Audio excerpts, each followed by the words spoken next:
one of the things that I thought was really interesting about just the hotline was the call you thought you totally crushed, you know, and I think it's connected to that sort of value of learning for you. But like, I thought that would be a good one to talk about. It's just when you thought you totally destroyed it and you're like, I own this thing. How hard could it be?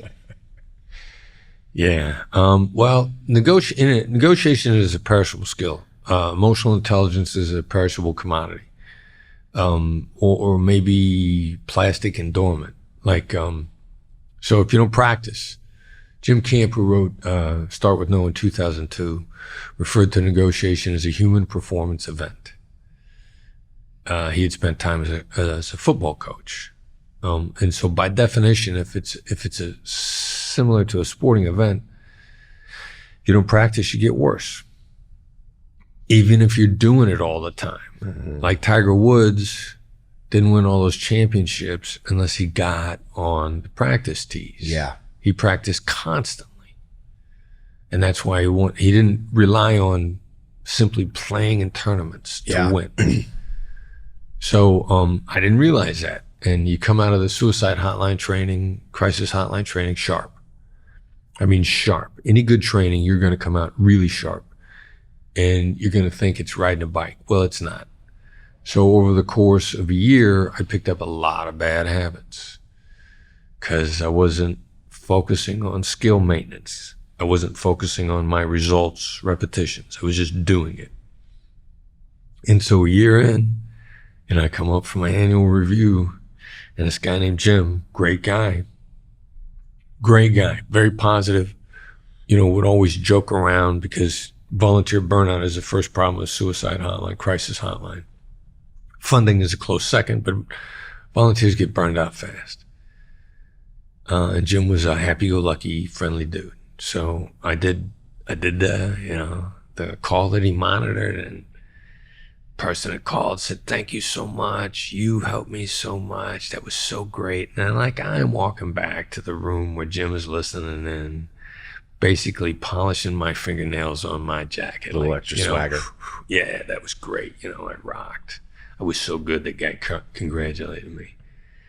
And I sat down and Jim was like, "That was horrible." I mean, that was one of the worst things I ever heard. And I remember thinking like, did you didn't listen to my call. Yeah, you're listening to somebody else. Yeah, you listen to somebody else. I mean, and I said to him like, Jim, I don't know. I mean, I did such a great job. The guy congratulated me.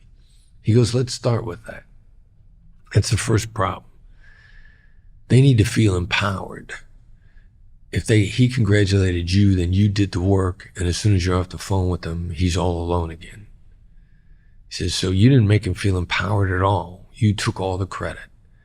He's lost without you.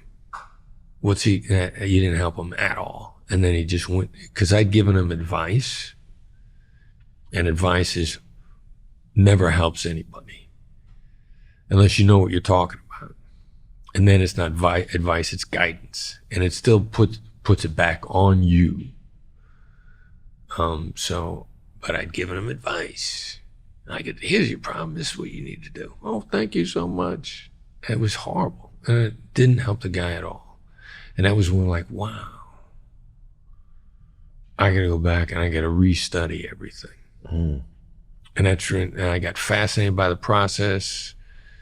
I started thinking about it. I started doing extra reading. I went back to the executive director of the hotline. I'm like, "This is what I'm thinking about. This is what I'm trying to learn."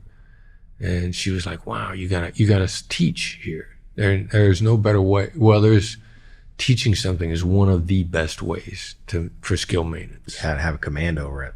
Yeah, because people are gonna embrace you. So that was when I started teaching. It's unbelievable. The thing that maybe it feels like a switch, right? Where you're like, you go from confidence and swagger to basically somebody telling you where you missed, and the receptivity that you had is like, all right, I missed it. I got to learn this thing. Yeah. It definitely is that's a remarkable trait, right? To be able to take feedback like that and be able to apply it quickly and go deeper to say, what was I really missing, and practice it.